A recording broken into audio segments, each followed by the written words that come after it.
Dust rose in a soft, trembling cloud as Emily Hart pulled the wooden attic ladder down with a hesitant tug.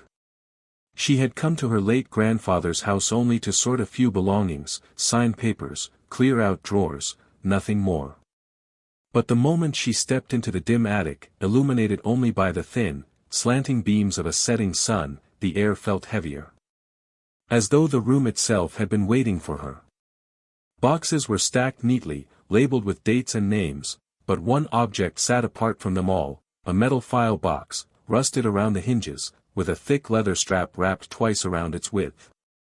Emily frowned. Her grandfather, a man known for his discipline and meticulous record-keeping, had never used makeshift straps. And he had definitely never hidden anything in the attic. Her pulse quickened as she moved closer. There was something unsettling, almost out of place, about the way the box angled slightly toward the attic door, as though expecting someone, someday, to finally see it. She knelt beside it and brushed away a layer of dust. A yellowing tag dangled loosely from the strap, the ink almost faded into oblivion. When she tilted it toward the light, one sentence emerged in her grandfather's unmistakable handwriting: "Do not open. For your safety." The word struck her with an icy clarity. Her grandfather, a retired police officer who rarely used emotional language, had written something that sounded like a warning. Not for posterity, not for order, for safety. Emily swallowed hard. Even after his death, he had left one final instruction, one final barrier. But why? Her fingers traced the edges of the leather strap. It was brittle, cracking slightly under the pressure of her touch. She wondered when he had last secured it. 10 years ago? 20?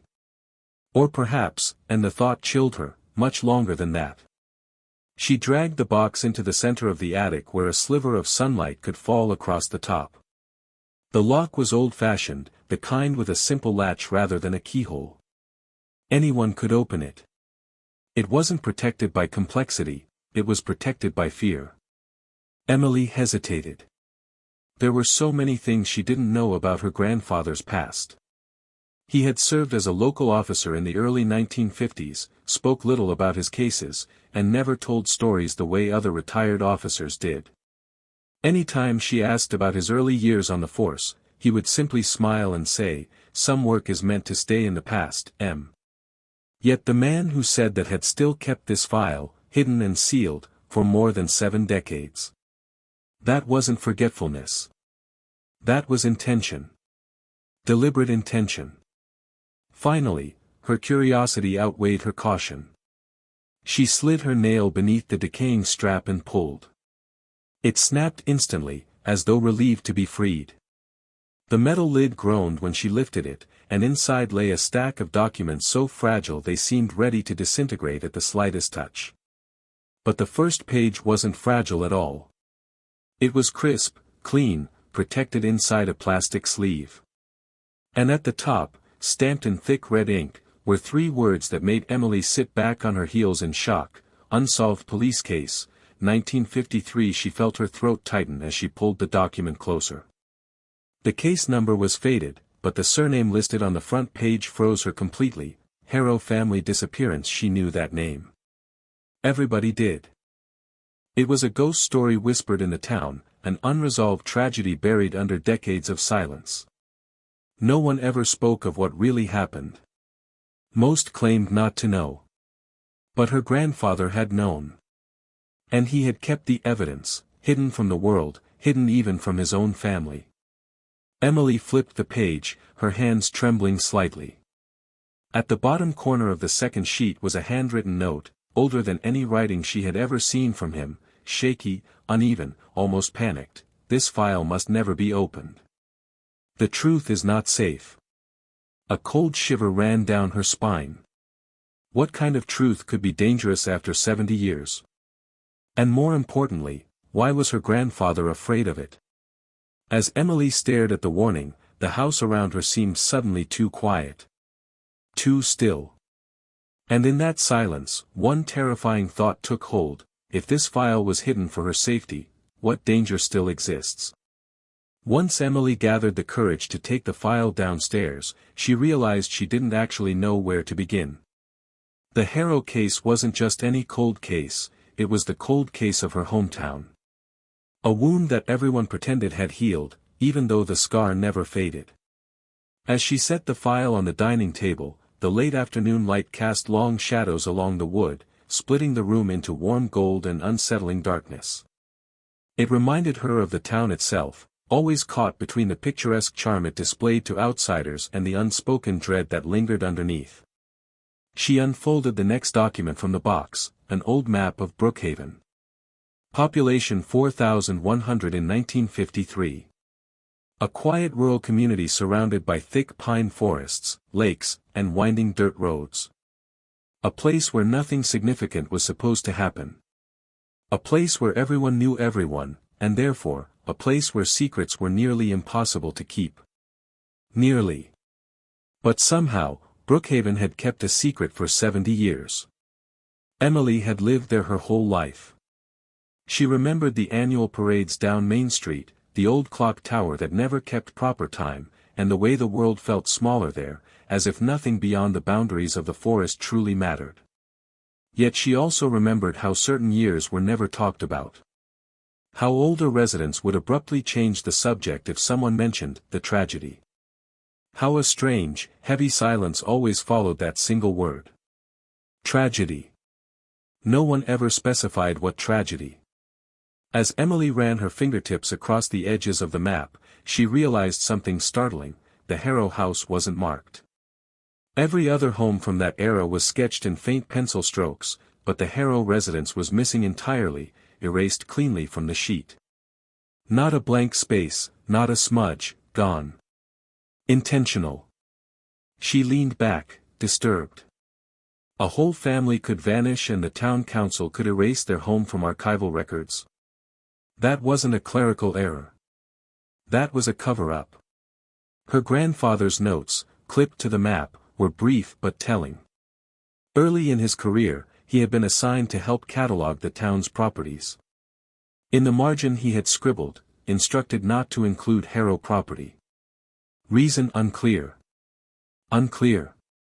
Emily doubted that. Her grandfather had known more than he ever admitted. The town had too.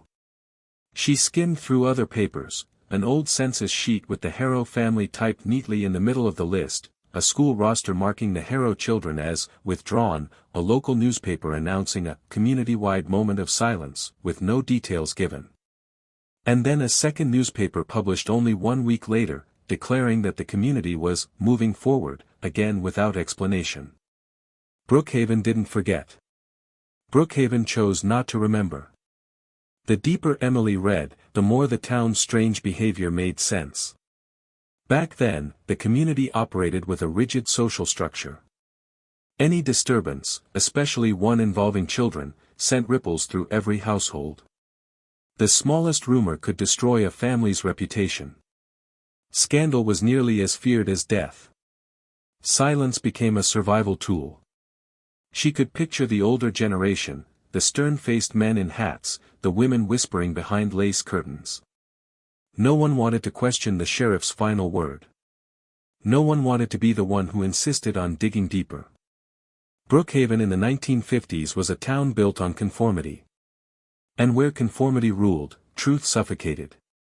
Emily remembered her grandfather's demeanor when she was a child.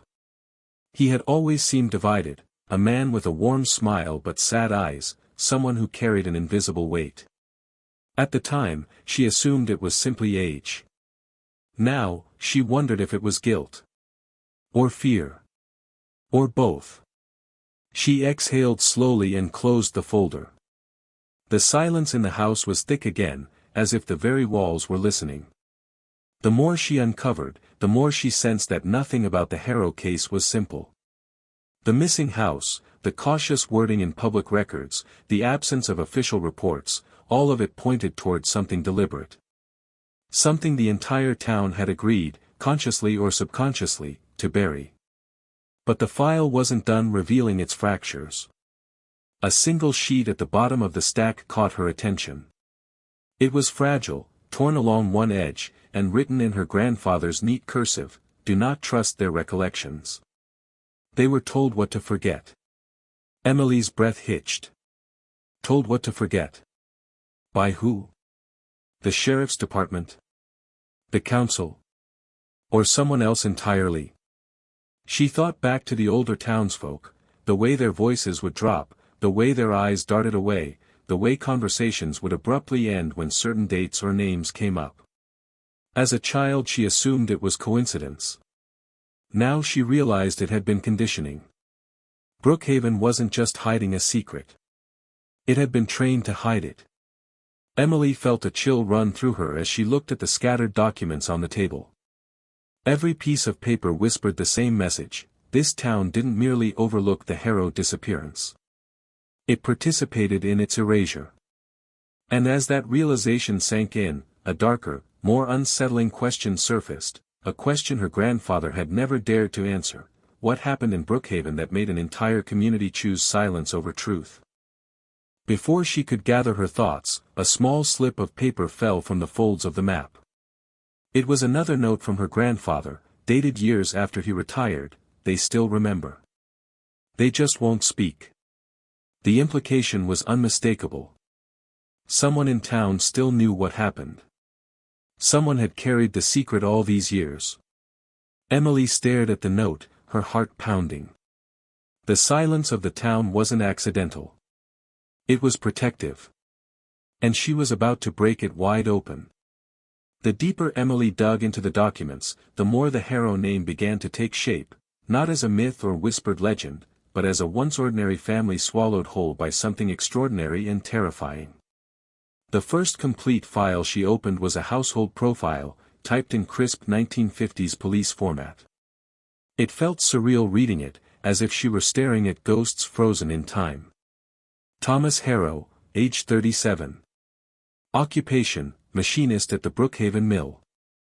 Described by neighbors as quiet, dependable, reserved.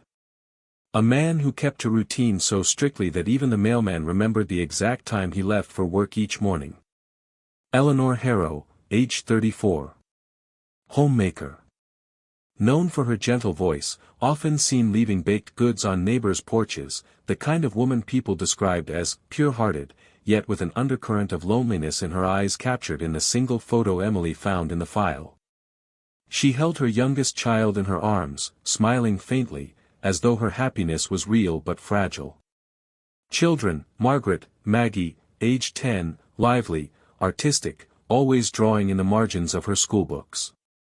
Her handwriting was found in one of the documents, full of doodles of trees, houses, and a stick figure family holding hands.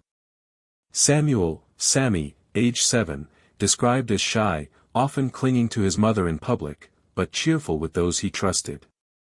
His teacher noted, exceptionally perceptive for his age. Emily paused when she read that line. Perceptive. Was that what made him dangerous to someone? The Harrows lived in a modest house along the eastern forest line, the type of home with peeling white paint, a wooden fence, and a swing that creaked in the wind. The house that no longer appeared on any official map. She turned another page, the reconstruction of the family's final known movements. Dates and times neatly typed, the last routine day of this family pieced together like a fading photograph. June 3, 1953. Thomas left for the mill at 6:12 a.m. He was seen driving not his usual route but cutting through Brookhaven Road, a detail the police highlighted but never explained. Eleanor was last spotted purchasing flour at Carter's General Store. Maggie attended school but left early after complaining of a headache. Sammy stayed home that day due to unusual nightmares, according to his mother's note. Nothing unusual. Nothing alarming. Nothing hinting that within hours, an entire family would be gone without a trace. Emily flipped to the next page. Handwritten statements from neighbors. Their words were stiff, rehearsed, as if they had all read from the same script. Didn't hear anything. Didn't see anything. We all went to bed early. The same language repeated over and over. Too identical. Too cautious. But one statement stood out, from Mrs. Gladys Whitlow, the Harrows' elderly neighbor. Her shaky handwriting filled 2 pages. She claimed she heard shouting near the Harrow house around 9:30 p.m. She reported seeing a lantern glow near the tree lean and a figure, tall, broad-shouldered, carrying something over their shoulder. She tried to alert the sheriff, but the sheriff dismissed her as confused due to age. Emily clenched her jaw. She had grown up hearing about Mrs. Whitlow, that old woman who imagined things. But what if she hadn't imagined anything at all? What if she had been the only brave voice in a town full of silenced ones? She sorted through the remaining pages. One document made her freeze. A child's diary. It belonged to Maggie. The first half was filled with school notes, doodles, and pages describing her friendships. But near the end, a shift occurred. The handwriting grew smaller, tighter, like someone writing under fear. I heard them in the woods again. Mommy says it's just hunters, but Daddy doesn't believe her. Another entry, Sammy cried last night. He said someone was looking in the window. Daddy stayed up all night. And the last entry dated June 2nd, Dad said we might leave soon. But he told me not to tell anyone. Sammy asked if the forest people were coming back. Emily's breath caught. Forest people.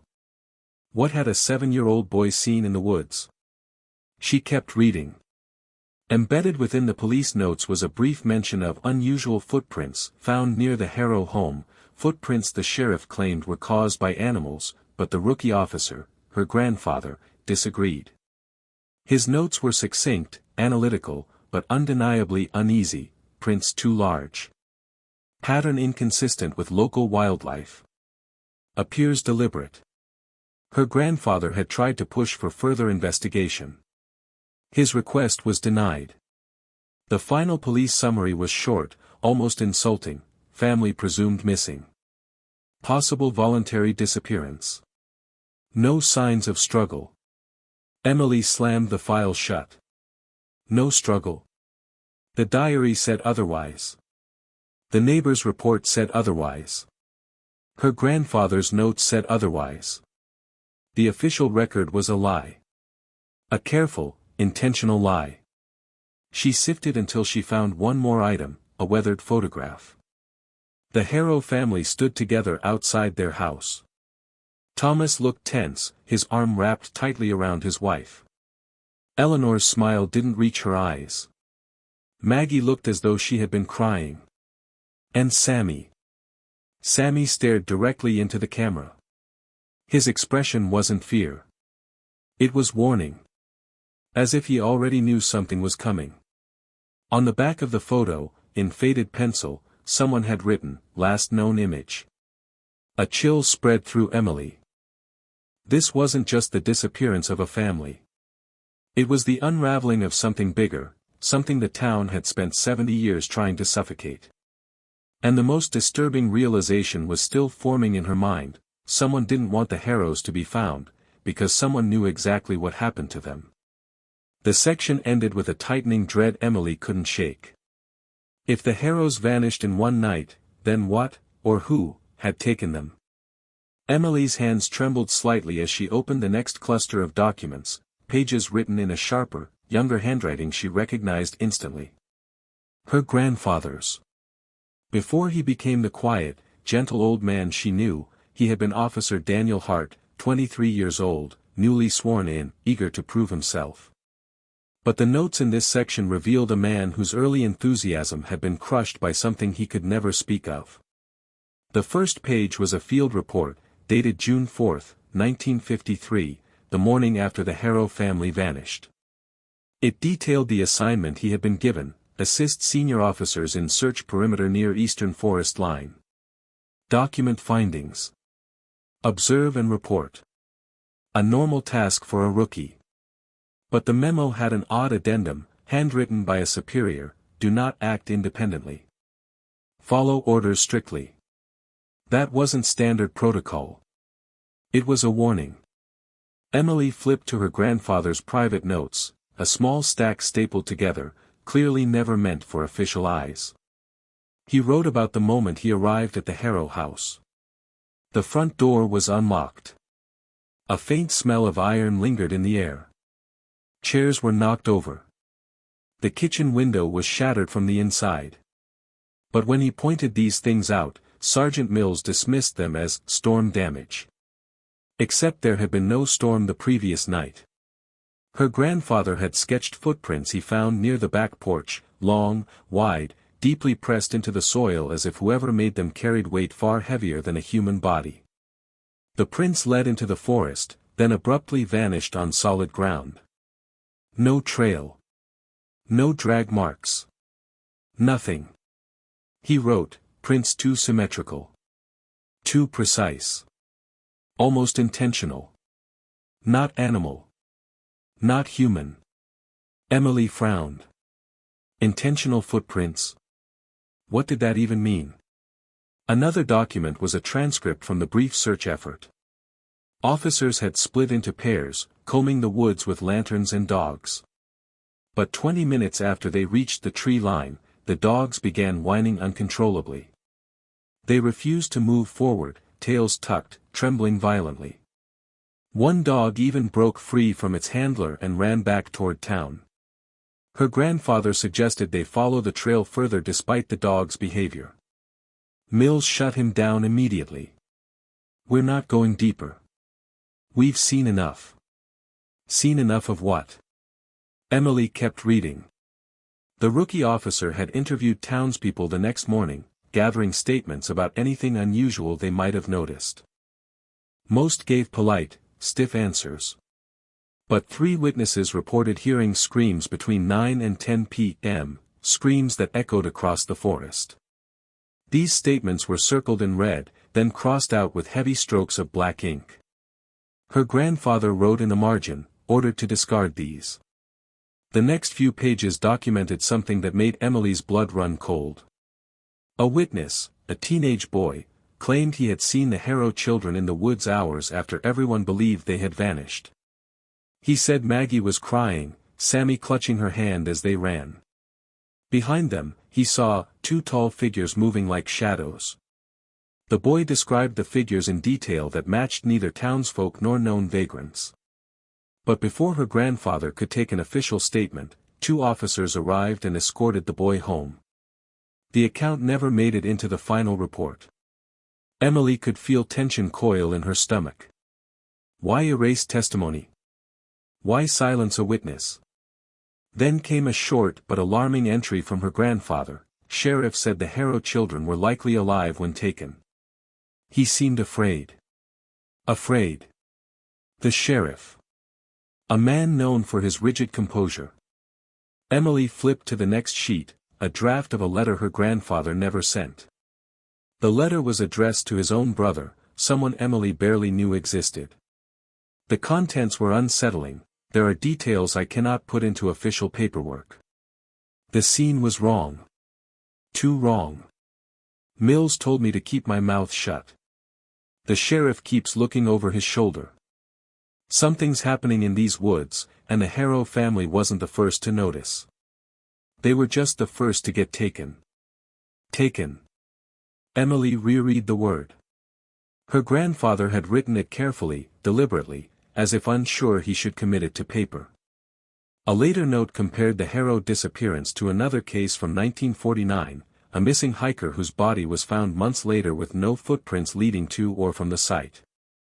The sheriff had classified that one as accidental. But in private, her grandfather wrote, he didn't believe that then, either. Piece by piece, the outline of a terrified young officer emerged from the discolored pages. Someone who tried to follow the truth but was boxed in by men who wanted him silent. Someone who had seen things that didn't make sense. Someone who realized too late that the case he had been assigned was not about finding a missing family, it was about burying something much larger. Another loose document fell into Emily's lap as she turned a page. It contained a fragment of a field sketch, the forest edge, the Harrow home, lantern lights, and what appeared to be 2 shadow-like figures drawn with trembling lines, suggesting either shaking hands or overwhelming fear. Underneath the sketch, her grandfather wrote, I fear the children were alive when they were taken. I fear what they saw. I fear what followed them. Emily stared at those words, her breath shallow. Her grandfather wasn't a man prone to fear. Yet every sentence in this section carried the mark of a young officer who had discovered something far outside the bounds of normal investigation. Something that haunted him so deeply he hid the file for the rest of his life. The final page of section 4 was short but devastating. A single line, written decades later in the trembling script of an old man, I should have stopped them. Emily shut her eyes, feeling an icy dread seep into her bones. Whoever, or whatever, they were, her grandfather had carried the guilt of that night for 70 years. And now, she was the one stepping into the mystery he once tried to escape. It was only when Emily reached the middle of the file that she found the pages that felt different. Not procedural. Not bureaucratic. Personal. Raw. The paper was thinner here, the ink more faded, as if time itself had tried to erase what was written. A thin, manila folder inside the larger file bore a handwritten label in her grandfather's younger handwriting, unofficial statements, do not copy. Her pulse quickened. Inside, the first document was a transcription. At the top, typed in all caps, witness, Jonas Reed, age 11 date, June 5, 1953 status, uncorroborated, do not enter into public record. Emily frowned. 11 years old. The teenage boy her grandfather mentioned. She began to read. The transcript opened with basic details, the boy's full name, address, relation to the Harrow family. Jonas had lived only a few houses down. He knew Maggie and Sammy from school. They sometimes played near the creek behind the Harrow property. To everyone else, he was just another quiet kid in a quiet town. But on the night the Harrow family vanished, Jonas saw something no one else would admit to seeing. The text of the interview was typed, but Emily's grandfather's notes lined the margins, clarifications, observations, underlined phrases. She could almost hear his voice in the clinical phrasing, subject appears frightened but not confused. Answers are consistent. No evidence of fabrication. It began simply. Officer Hart, Jonas, can you tell me where you were on the evening of June 3rd? Jonas, in the woods. Near the creek. He had gone there alone, he said, because he couldn't sleep. There had been too much noise in the house. When pressed, he struggled to explain. It's like the house was full, even when it was empty, he'd said. Her grandfather wrote beside that line, child's language for tension at home. Around 9 o'clock, Jonas lifted his bike from the side of his house and rode up the dirt lane toward the forest trail. He liked the quiet there. The sound of the wind in the branches. The crickets. The feeling that the world was bigger than Brookhaven's Main Street. But that night, the forest wasn't quiet. According to the transcript, when Jonas reached the edge of the trees, he stopped. The air felt too thick. He described an unnatural stillness, like the whole world was holding its breath. No birds. No insects. Just the distant, rhythmic crunch of footsteps. He ducked behind a tree, watching. At first, he thought it was just someone walking along the path. Maybe a hunter. Maybe a late worker cutting through the woods. But then he heard something else. Crying. A child sobbing, sharp and breathless. Then another voice, a smaller one, whispering frantically. Jonas recognized them instantly. Maggie. Sammy. In the transcript, he said he knew it was them, because no one cried like Sammy did. Like he was trying not to be heard but couldn't help it. The detail was too specific, too intimate, to be invented. He inched closer through the trees and saw them, the Harrow children running. Maggie's dress was torn at the hem. Sammy stumbled as he tried to keep up, clutching her hand. They were barefoot. Terrified. Behind them, Jonas saw two figures. The typed text described them as tall, wearing dark coats. But his words, preserved in quotation marks, were different. They didn't walk right, he told Officer Hart. What do you mean? Like their feet didn't match the ground. Like they were almost sliding. Emily felt goosebumps rise on her arms. Jonas said he tried to call out, but the sound died in his throat. Something about the figures felt wrong, not just menacing, but unnatural. He remembered their heads turned toward the children, but he couldn't make out their faces. He said it looked like they were wearing something, like cloth or masks, but the description was inconsistent, as if his mind kept rejecting what his eyes saw. Officer Hart pressed him. Did you see their faces? No, or I don't know. I feel like I shouldn't look. In the margin, her grandfather wrote, subject avoids eye contact while recalling this. Tremors in hands. Trauma response. Jonas described Maggie looking back once. Just once. She turned her head toward the trees, directly toward where he was hiding. Their eyes met. He was sure of it. She opened her mouth as if to say something, but no sound came. And then she was gone, swallowed by the darkness between the trees. Sammy's silhouette vanished after her. The two figures followed, not running, not even walking quickly, just gliding along with them, unhurried, as if they knew there was nowhere to escape. The last sound Jonas remembered was Sammy's scream. High, thin, and then abruptly cut off. At that point in the transcript, there was a blank line. A gap. Emily noticed a faint indentation where something had once been written, then overwritten. She lifted the page closer. Only the top half of a sentence remained, faint beneath the heavy black ink used to cross it out, and then I saw, the rest was obliterated. Her grandfather's margin note here was different than the others. No calm observation. No clinical detachment. Just a scribble, as if written in haste, ordered to remove this portion. By who? The sheriff? Another department? Emily continued reading. After the supposed removal, the transcript picked back up with Jonas describing how he ran. He bolted from the woods, leaving his bike behind. His lungs burned, tears streaking his face as he stumbled into the road. He didn't go home.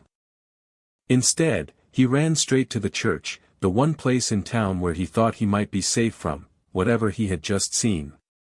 He stayed there for over an hour before a passing officer found him and took him in. That officer? Her grandfather.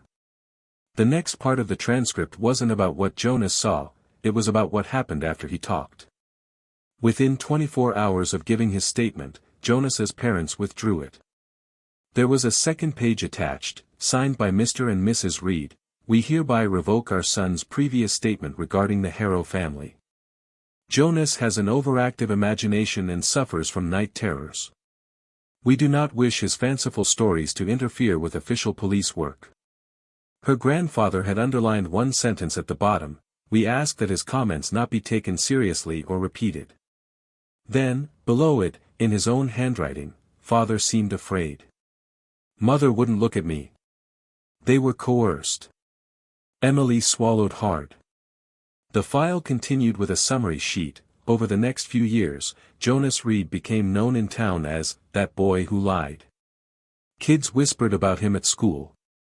Adults avoided his family. Teachers quietly discouraged others from befriending him. As the years passed, his testimony wasn't just ignored, it was weaponized against him. Her grandfather had kept track. 1960, Jonas dropped out of school. 1964, Jonas arrested for vagrancy in a neighboring city. 1967, returned briefly for his father's funeral. No one spoke to him. 1972, left town permanently. Current whereabouts unknown. In the margin of that final note, her grandfather had written one last line that twisted something deep in Emily's chest, he told the truth. And they punished him for it. Emily leaned back in her chair, staring at the page. The image formed clearly in her mind, an 11-year-old boy shaking, trying to describe a nightmare that wasn't a nightmare at all, being slowly turned into an outcast because his truth was inconvenient. Because his truth threatened whatever fragile peace Brookhaven had built on top of the Harrow disappearance. She glanced again at the blacked-out sentence, and then I saw, and her heart pounded faster. What had Jonas seen that the sheriff ordered removed? What detail was so unsettling that it couldn't exist even in an internal file? A face? A symbol? Something that linked the figures in the woods to someone important in town? Or something that suggested they weren't entirely human at all? Emily felt the air in the room grow heavier. Her gaze drifted to the attic door at the top of the stairs, still ajar, the darkness above pressing down like another secret. If Jonas had been silenced, and his family pressured into recanting, that meant someone in power was desperate to keep his story buried. The very same story her grandfather had refused to discard, the very same story he preserved in a hidden file box, hoping someone, someday, would listen.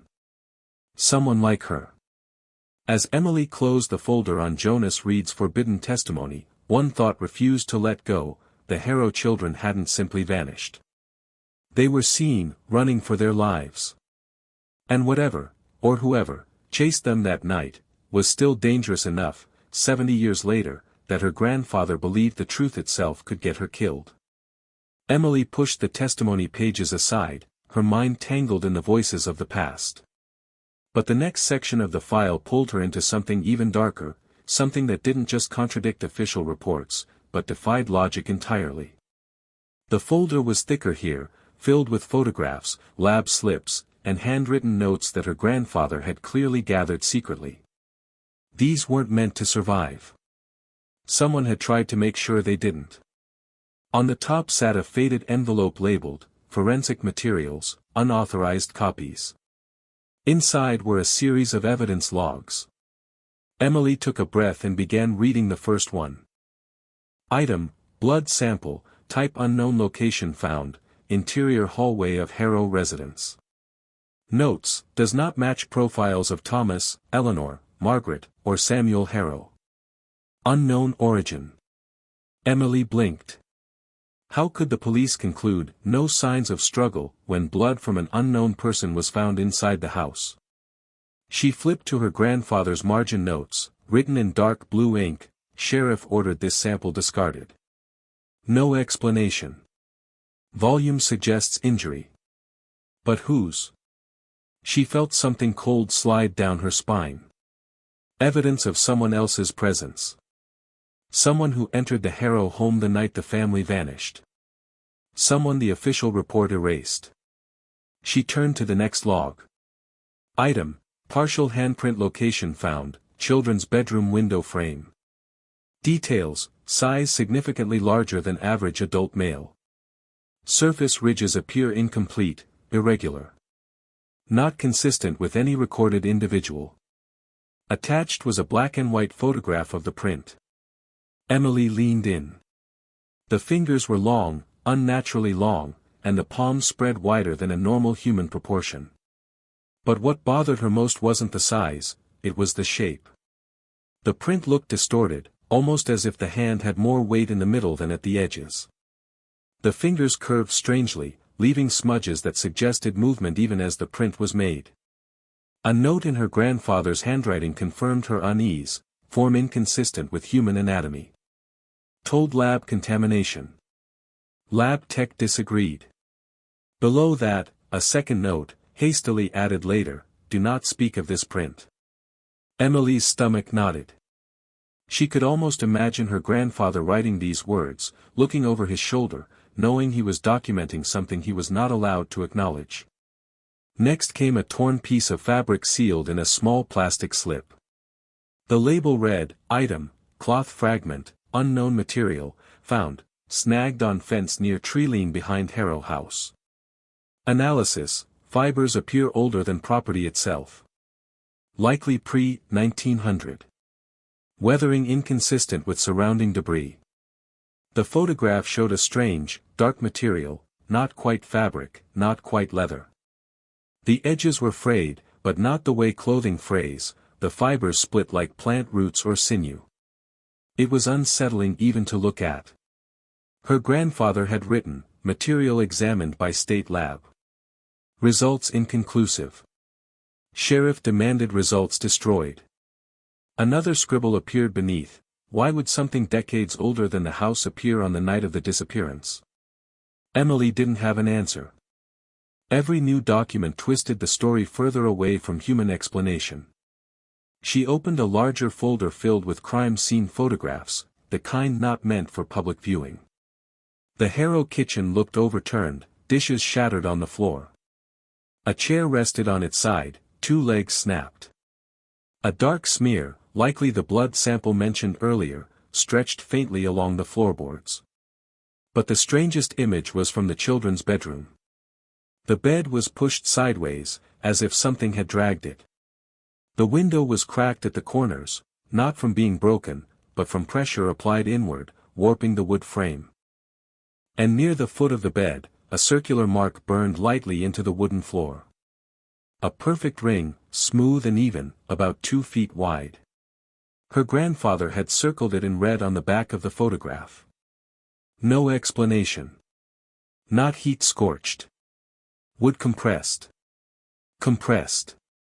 As if something heavy, perfectly round, had rested there. But there was no mention of such an object anywhere else.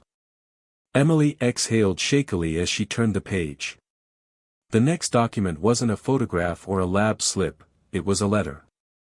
A memo from the sheriff to all deputies: cease discussion of anomalous findings. Maintain official narrative to avoid community panic. Any officer continuing to pursue irrelevant leads will be reassigned. Her grandfather had drawn a box around the phrase, anomalous findings. This memo wasn't denial. It was admission. The sheriff had seen the evidence. He just chose to bury it. Emily felt anger rise in her chest. What had terrified the sheriff so deeply that he chose lies over justice? She kept reading. Another lab report described footprints found behind the Harrow shed. These prints matched neither the ones her grandfather drew in his earlier notes nor any animals known to the region. The description read, length, 17 inches. Depth, deeper at heel than toe. No visible arch pressure pattern inconsistent with walking. More consistent with weight shifting. Her grandfather added, not footprints. Impressions. As if something stood there. Watching. Emily swallowed a tight knot. Watching. Waiting. Something that left impressions rather than steps. Next was a sheet titled, Autopsy Records, missing. The words were typed, but everything else was blank. No names. No reports. No notes. Just a stark acknowledgement that something that should exist had never been filed. Emily frowned. How could autopsy records be missing if, according to newspapers, the town held funerals? Buried coffins, public services, mourning rituals. All without bodies. Her grandfather left a chilling note: funerals were empty. Families told bodies recovered. They weren't. Emily froze. Empty coffins. Lies given to grieving relatives. The implications were too large to grasp all at once. She turned another page and found a personal note from her grandfather, written years after the case was closed. Someone else took control of the investigation. Not Mills. Not the sheriff. They never signed their name. Someone higher. Someone outside the department. Or someone the town didn't dare question. The next item deepened the mystery further: a small, grainy photograph taped to a sheet. The image was blurry, taken at night. It showed the forest behind the Harrow house, lantern beams cutting through darkness. But between the beams, partially hidden among the shadows, a shape appeared. Tall. Too tall. The outline of a head elongated upward, as if stretched unnaturally. The shoulders wide, tapering unnaturally toward a torso that seemed too narrow. Her grandfather had written only one word beneath it: unclassified. Emily stared at the image, her pulse thudding in her ears. The shape didn't look human, but neither did it look like any animal she knew. It existed in a strange space between recognition and impossibility. She moved to the last document in the folder, the most disturbing of them all. It was a memo from a state forensic analyst, addressed privately to her grandfather. The samples you submitted do not match any known biological profiles stored in state or federal databases. Strongly advise discontinuing inquiry. You may be drawing unwanted attention. Unwanted attention. Emily let the phrase sink in. This wasn't a warning from a fearful scientist. This was a plea from someone who knew more, someone who had seen what happened to those who asked too many questions. Her grandfather's response was attached beneath it: they're lying to the town. They're lying to us. I can't stop now. But the next line, written years later in shakier handwriting, revealed a tragic shift: I stopped. They made sure I stopped. Emily sat back in her chair, overwhelmed by the weight of what she had just read. Evidence that contradicted science. Missing bodies. Non-human impressions. Items destroyed or hidden. Witnesses silenced. Officials intimidated. This wasn't incompetence. This wasn't fear. This was deliberate suppression. Her grandfather hadn't hidden the file to protect the truth from the world. He had hidden it to protect the world, and her, from the truth. And as Emily looked again at the unclassifiable photograph, that tall, impossible shadow emerging from the trees, she knew one thing with terrifying clarity: whatever happened to the Harrow family, did not end in 1953. Emily could already feel the story tightening around her like a vice, but Section 7 was different from the rest, colder, heavier, and stamped with a kind of fear that did not fade with time. The folder was thinner than the previous sections, yet somehow it radiated more dread than anything she had read so far. On the front, her grandfather had written, Detective R. Caldwell, personal correspondence. Keep sealed. Inside were letters. Dozens of them. Folded, creased, some stained by moisture, others by fingerprints. They were dated between June and August of 1953, the months immediately after the Harrow disappearance. As Emily unfolded the first letter, she realized Detective Caldwell wasn't just another investigator assigned to the case. He was the only one who refused to accept the official narrative. The first letter was addressed to her grandfather. Hart, I'm writing against my better judgment, but I know you see it too. The inconsistencies aren't just mistakes, they're obstructions. Someone higher is preventing this case from being handled correctly. I've been instructed to close the file, but I won't. Not until we know what really happened that night. Emily reread the sentence. Someone higher. Higher than the sheriff. Higher than the county. It hinted at pressure far beyond a small-town police department. Caldwell's next letter came only 2 days later. Followed up with a witness today. Man refuses to speak. Wife terrified.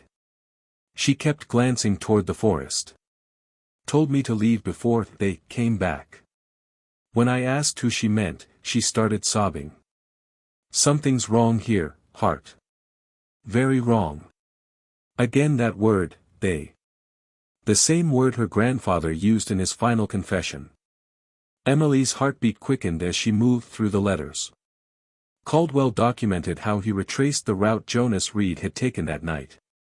He confirmed that the boy's abandoned bike was found near the creek, rust creeping slowly up the chain. But what chilled Emily wasn't the bike itself, it was what Caldwell found nearby. Footprints. Deep ones. Human-shaped, but elongated, as if stretched. His notes read, I measured them myself. No living adult matches this shoe size or weight distribution. The prints end abruptly at a patch of flattened grass. No continuation. As if something picked the maker up and carried them away. Emily exhaled shakily. This matched everything her grandfather had written, the unnatural prints, the sudden disappearances, the contradictions no one dared explain. Another letter. Heart, someone is watching me. Twice this week I've seen a figure near my car. Tall. Doesn't move until I look away. When I turn back, it's gone. My superior says I'm overworked, but no amount of fatigue creates the feeling of being hunted. Emily paused. A figure watching him. The same unnatural silhouette captured in her grandfather's blurry photograph. The same tall shape Jonas described gliding through the forest. Who, or what, was stalking both investigators? The next letter was dated July 14. Heart, I interviewed a former mill worker today who claims Thomas Harrow complained about being followed. Said he saw someone at the edge of the woods several nights in a row. Claimed the figure mimicked his movements. Sheriff dismissed him as paranoid. I don't think he was. Emily blinked. Mimicked? What did that even mean? Shadows didn't mimic. People did. But people didn't glide, or leave prints that defied anatomy. She turned the page. There were faint creases, as if Caldwell had gripped the paper tightly while writing.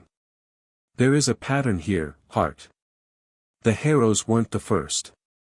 In 1949, a trapper vanished. In 1947, a farmer's son disappeared in broad daylight. Each time, the sheriff's report was the same. No foul play. No suspects. No answers. But someone had answers. Someone strong enough to silence the town. Emily flipped to the next letter, and this one made her breath stop. Hart, I've received threats. Notes slipped under my door. No signature. Just one sentence, stop digging or you'll join them. I reported it. Sheriff shrugged. Mills told me to burn the notes. Her grandfather had circled this line. Twice. As Emily continued reading, Caldwell's tone shifted, from determined, to anxious, to increasingly paranoid. They're following me at night. I hear footsteps behind me but see nothing when I turn. Something is in the trees. Watching. Studying. Emily felt a cold pulse under her skin. These weren't the words of a man fabricating drama. Caldwell's fear seeped from every mark on the page. Then came the letter dated July 28, the last coherent one. Hart, you were right to be cautious. This goes deeper than the Harrows. I've uncovered documents suggesting similar disappearances in counties all across the state, decades apart, but identical patterns. Children seen running. Strange figures. Footprints that don't match any living thing. Families erased from public record. Someone is cleaning the past. Emily swallowed. Cleaning the past. Erasing people from memory, from documentation, from maps, just like the Harrow house had been erased. Caldwell continued, I don't think these disappearances are random. I think someone, or something, is taking people selectively. The Harrows were targeted. And we're not supposed to find out why. This was the first time Caldwell hinted directly at a motive, one that remained maddeningly vague. The second-to-last letter wasn't addressed to her grandfather.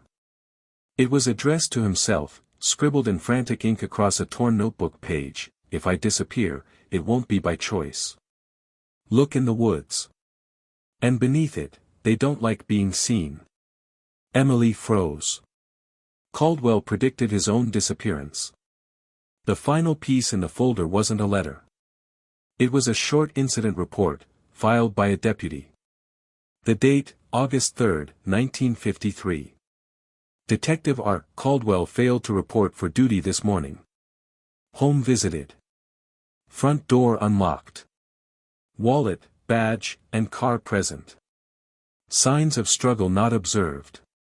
Case closed as voluntary resignation. Voluntary resignation. After threatening notes. After reporting he was followed. After every letter showed he was terrified. Her grandfather had written on the bottom of the page, he didn't resign. They took him. Emily swallowed hard as the edges of her vision tightened.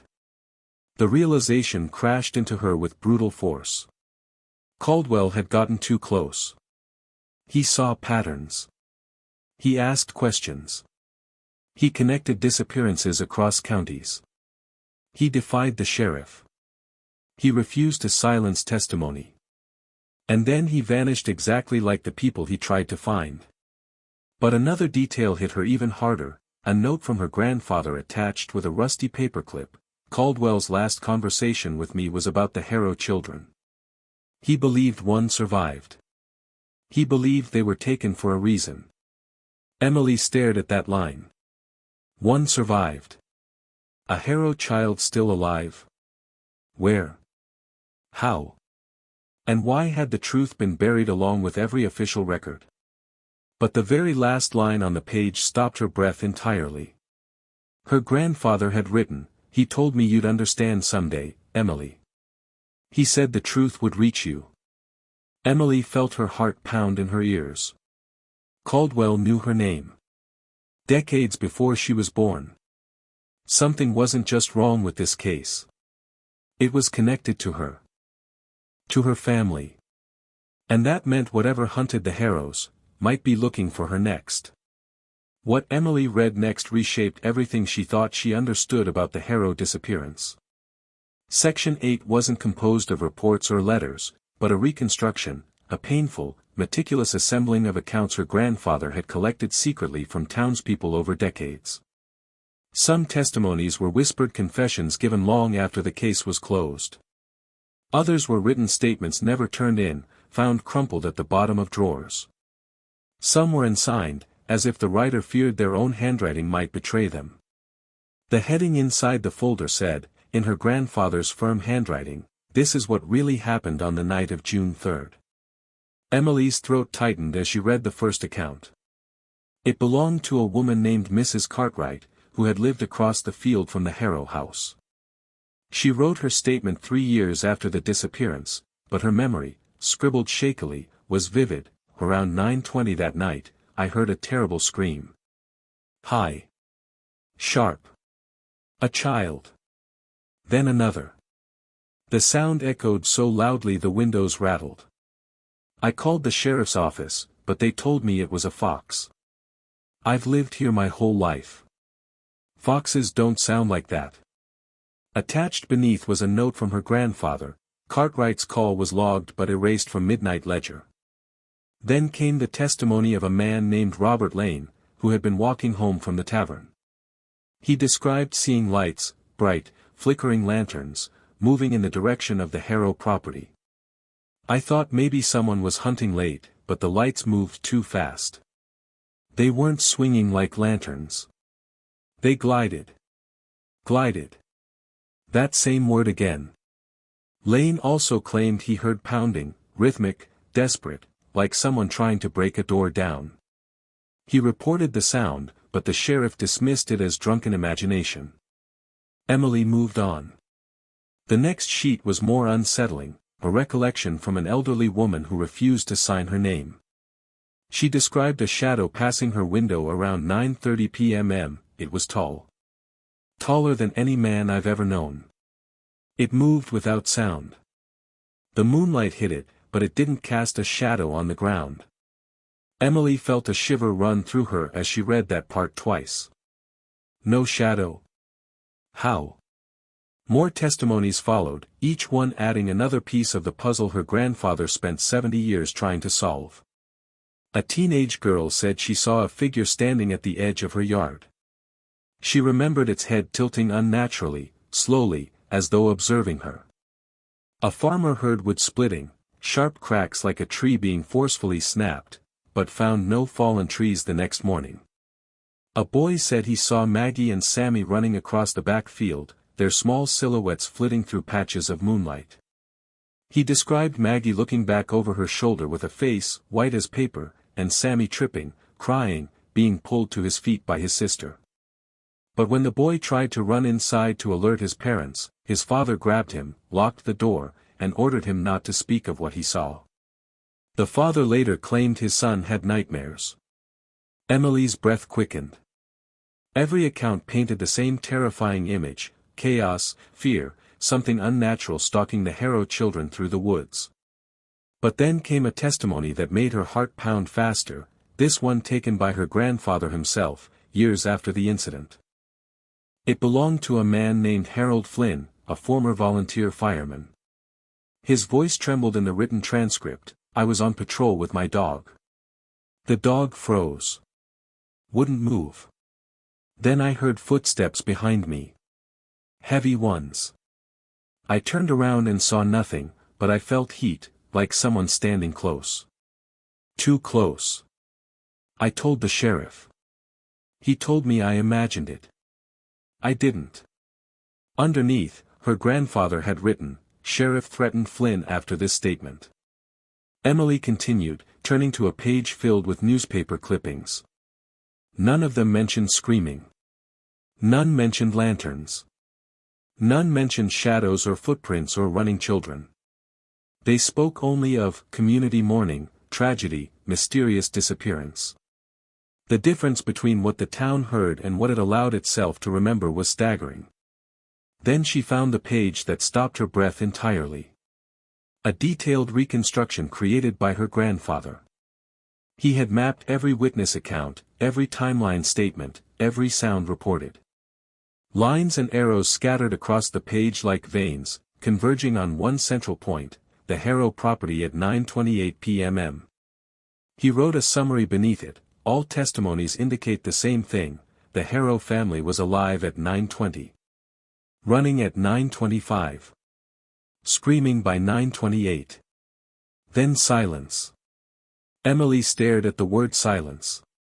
It felt like a pit opening beneath her. Next came a page labeled, Night Reconstruction, Officer Daniel Hart, unofficial. Her grandfather described how, as a rookie officer, he arrived near the property minutes after the screams were reported. He had been stationed on the opposite end of town, but he heard the shouting too. He wrote, the air felt wrong. As if the town itself was holding its breath. When I reached the woods, there was no sound. No wind. No insects. Silence that felt like pressure. Then he described something deeply unsettling. I saw lights moving between the trees. Not lantern glow. More like reflections. As if painted across the air. Reflections without a source. Lights that drifted, then blinked out. He heard something else too, not footsteps. Something like sliding across the ground. And whispering. From more than one direction. Emily gripped the page tighter. Whispering. Sliding. Figures that didn't walk normally. All of it matched what Jonas had said. What Caldwell had documented.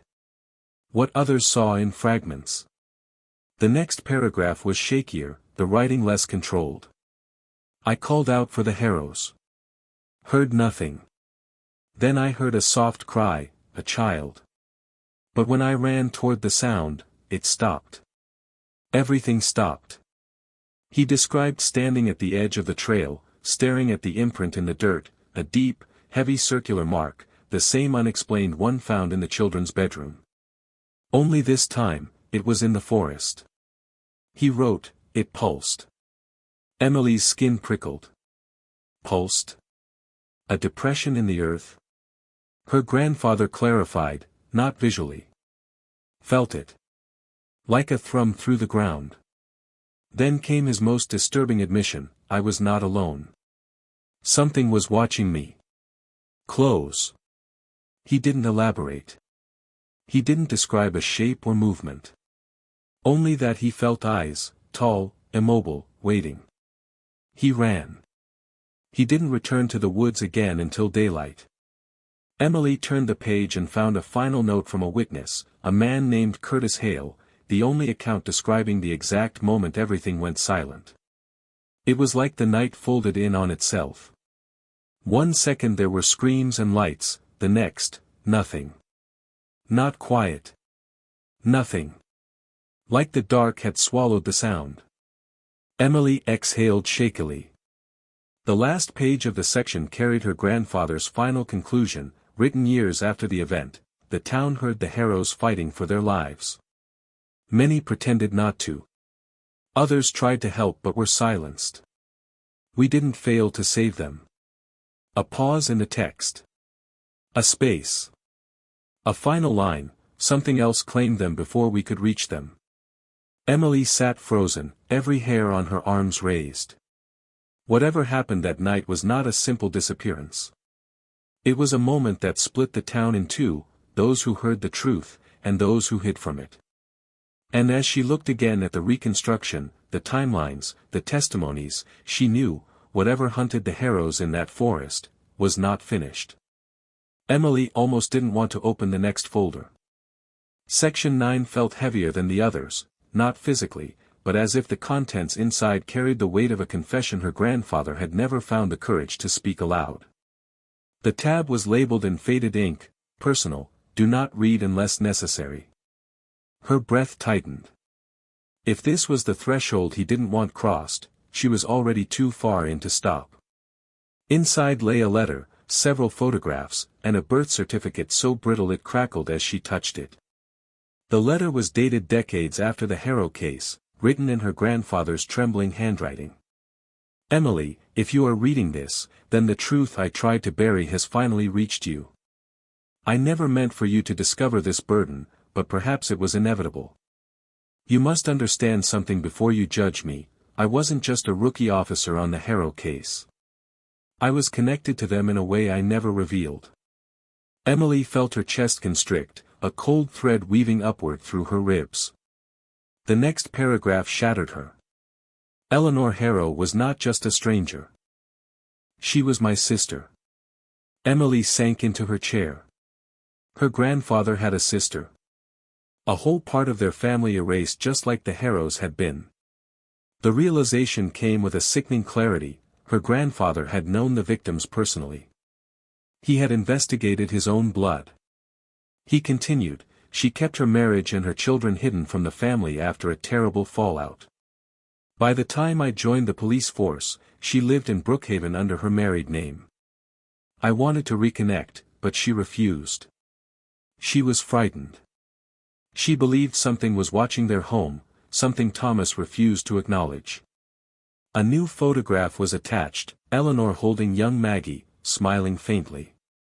But behind her, nearly invisible in the blurred background, the outline of something tall stood near the tree lean. Emily's stomach twisted.